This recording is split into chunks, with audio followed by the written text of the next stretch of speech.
दई दे तू भिखिया चरवा में भरी के, दई दे तू भिखिया चरवा में भरी के।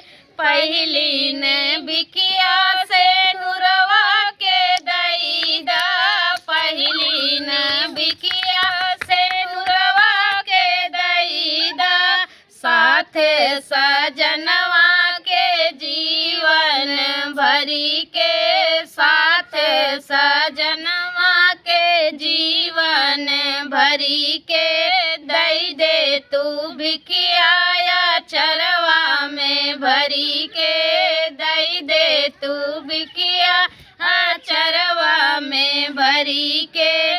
दूसरी नई भिखिया लालनवा के दई दा, दूसरी नई भिखिया लालनवा के दई दा।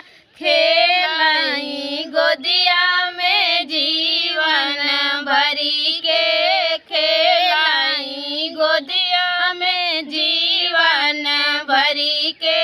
दई दे तू भिखिया चरवा में भरी के, दई दे तू भिखिया चरवा में भरी के। तीसरी ने भिखिया बीरनवा के दई दा, तीसरी ने भिखिया बीरनवा के दई दा।